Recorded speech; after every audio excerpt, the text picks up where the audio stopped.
Ei, senhor presidente, demais colegas vereadores, vereadora Rita, que está na plenária da casa aqui, junto aos vereadores, demais pessoas que estão aqui, né, professora Berenice não, professora Evinha, a dona Berenice, né, Remildo, enfim, o nosso empresário, que eu sempre esqueço o nome, Dagoberto, né, filho do nosso querido Baldiceira, todo mundo conhece assim, juntamente com um amigo, qual eu ainda não conheço, mas depois vamos conversar com certeza, demais pessoas que nos ouvem através da Rádio Sobral. Na quinta-feira eu saí de Butiá, fui fazer uma viagem, voltei hoje, e durante essa viagem, na quinta-feira, eu, escutando Rádio Gaúcha, pelo e-mail, enfim, pela internet, eu soube de um acidente que aconteceu em Charqueadas, né, onde haviam atropelado um policial rodoviário estadual e um outro estaria em situação crítica aí no hospital. Fiquei perplexo com o acidente, enfim, até porque policial estadual, não conheço a todos, embora tivesse sido da Brigada Militar, mas enfim, quando eu estava no meu local de origem, qual fui viajar, na quinta-feira ainda à noite, o acidente acho que foi na quinta de madrugada, eu recebi uma nova ligação, e era de um filho de um amigo nosso aqui da cidade, né, Dr. Saulo, médico, e era o Saulo Júnior. E até confundi, achei que fosse o Saulo, conhecido por Cadela, né, Saulo que é segurança, me ligando, e eu não entendia quando ele falava. Não, aqui é o Saulo, filho do Dr. Saulo. Não, beleza. E aí ele me relatou o acidente que aconteceu em Charqueadas, e me relatou com quem foi o acidente que aconteceu. Eu fiquei perplexo, fiquei chateado, estou triste ainda. Cheguei há pouco de viagem, não pude ainda falar com o seu Pedro, né, que é pai do Leonardo. E pela notícia então do Saulo, ele perguntando o que eu poderia orientar, enfim, sobre a questão judiciária, questão penal. E eu expliquei que eu estava em viagem, não tinha como eu estar aqui, não tinha como chegar até a família e conversar. Mas é aquelas notícias, Dagoberto, que tu tá muito bem alegre e de repente termina o dia para ti, termina a viagem que tu faz, tu fica pensando todo o tempo, né, nesta questão, e eu fiquei extremamente chateado, não pela morte também, que é importantíssima a morte de uma pessoa, uma vítima, né, pelo colega da Polícia Rodoviária Estadual, pela forma como foi o acidente, e nós sabemos as circunstâncias, pelo menos eu sei empiricamente, ainda não sei exatamente como aconteceu, o rapaz me passou por cima essa questão do acidente, Carrapiche, porque é do trânsito seguro, mas eu fiquei chateado, e eu vou me ater mais, não na questão do mérito da questão, não daquilo que aconteceu, do acidente propriamente dito. Eu fico chateado pelo Leonardo, entendeu? Porque o Leonardo foi meu filho não, foi meu aluno, e eu sempre tive como um filho o Leonardo, e aqui está a professora Evinha, que também foi professora dele, e eu conhecendo a mãe dele, conhecendo o pai dele, né, ela foi minha supervisora na escola Roberto Cardoso, minha primeira escola, a notícia para mim foi como se um filho meu tivesse participado de um acidente desta natureza. Então eu continuo perplexo, continuo chateado, né, pela questão do fato que aconteceu, das circunstâncias que está acontecendo, porque o menino não merecia isso. Há quem possa dizer, mas estava assim ou estava assado, não me interessa como é que ele estava.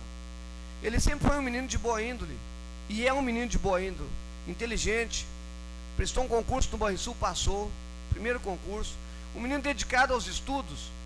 E aí, infelizmente, por um ato, por uma fatalidade, o menino se encontra na situação que está.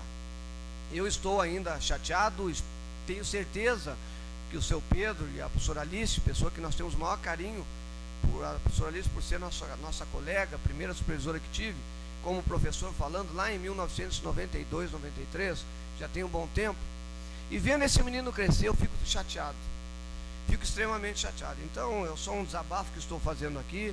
Eu tenho certeza que as pessoas que são amigos da família, alguns vereadores aqui são amigos dos familiares, do seu Pedrinho, que é uma pessoa carismática, uma pessoa, a gente brinca muito, ele é gremista, eu sou colorado, e a corneta pega, a brincadeira pega, mas uma brincadeira saudável.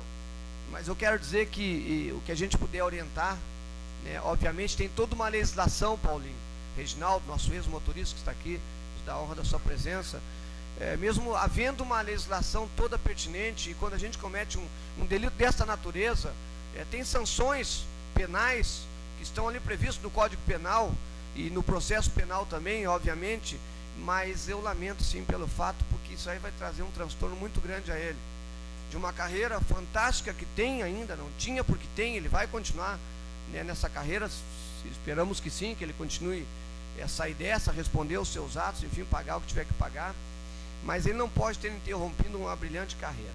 Gastei metade do meu tempo falando isso, porque realmente é um fato muito triste e ao mesmo tempo tem que se encarar.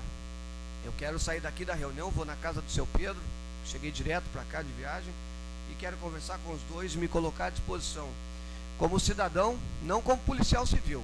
Como policial civil, é como eu falei, a legislação tem que ser aplicada, doa quem doer e a quem quer que seja, né? Mas como pai, como colega da professora Alice, como professor do Leonardo, eu vou me colocar à disposição. O senhor Pedro, o presidente Daniel, me falava há pouco, o senhor Pedro esteve há pouco tempo me procurando aqui na casa, e eu ainda não estava, né? Então vou procurá-lo com certeza. Eu quero salientar a questão dos 23 anos do ECA, Estatuto da Criança e do Adolescente.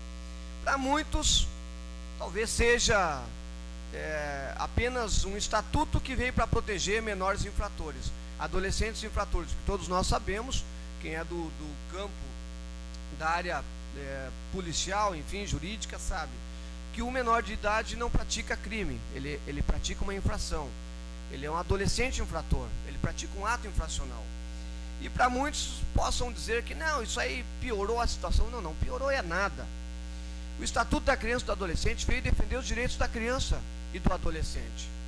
Obviamente que aquelas crianças e aqueles adolescentes que praticam esses atos infracionais, eles também têm algumas sanções disciplinares, até uma internação na fase, a antiga FEBEM. Eles têm, mas o ECA está completando 23 anos. E eu saúdo o ECA, e aí esse longo tempo, obviamente, em nome dos nossos conselheiros aqui, da Cristina, que eu acho que ainda é presidente do CMDK, as conselheiras Simone, Marilda, Liane, Mara, Selena, né, são pessoas que trabalham com ECA embaixo do braço, né, e obviamente defendem os direitos da criança e do adolescente. Direitos, obviamente, todos nós temos e são para serem gozados. E muitas vezes algumas pessoas questionam até a questão do estatuto do idoso. A partir dos 60 anos, a partir dos 60 anos, idosos nas filas de bancos, INSS, enfim, preferência para assento, crianças, senhoras com crianças no colo, gestantes, enfim, tem direitos. Eu ainda ouço algumas pessoas reclamando em fila de banco. Pá, mas olha lá, cada vez chega mais um velho e entra lá. Esquecem essas pessoas que um dia elas vão envelhecer. Esquecem essas pessoas que têm um pai, que tem uma mãe, que tem um avô. Se não gostam do seu pai e da sua mãe, que são idosos, respeitem quem goste. Eu, por exemplo, gostava do meu pai, ainda gosto da minha mãe, que é viva, meus avós já são todos mortos, mas sempre gostei deles. E eu fico contente quando eu vejo uma pessoa passando na minha frente, gozando do direito do estatuto do adolescente, do idoso. Da mesma forma que eu vejo as crianças e fico contente quando tem alguém para que possa defender, né, as crianças e os adolescentes. Então comemoremos aí os 23 anos do ECA e que ele possa estender por um longo tempo e sempre defenda assim, de forma coesa, de forma legal, os direitos da criança e do adolescente. Para concluir, senhor presidente, sexta-feira nós tivemos o evento aí do Festival de Canto e Dança, organizado pela Escola Marechal Rondon, Instituto Marechal Rondon. Eu quero aqui parabenizar as professoras Beth, a professora Denise, a professora Maria de Lourdes, a NEC, e todo o corpo docente e direção da Escola Marechal Rondon, porque eles proporcionaram, estão proporcionando já, acho que esse foi o quinto, né, vereador Carrapicho? Acho que foi o quinto, se eu não me falha a memória, o quinto evento que eles fazem, proporcionando que os talentos da nossa terra possam efetivamente subir ao palco num festival e até ganhar uma premiação bem razoável. Eu vi e eu acompanhei com o vereador Carrapicho aqui, algumas visitas fizemos na Assembleia Legislativa e capitaneamos alguns recursos e colaboramos com alguns recursos para que esse festival acontecesse, e a gente vê o quão é importante nós participarmos de projetos dessa natureza, ou seja, que envolve adolescentes, que envolve butiaenses. Eu sou bairrista e não poderia ser diferente.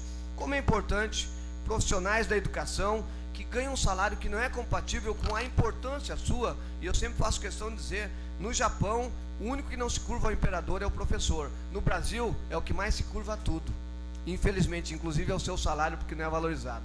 Todos nós aqui e os profissionais competentes, políticos, advogados, juízes, passaram pela mão de um professor. E ele não é valorizado. E assim nós temos o exemplo da professora Beth, professora Denise,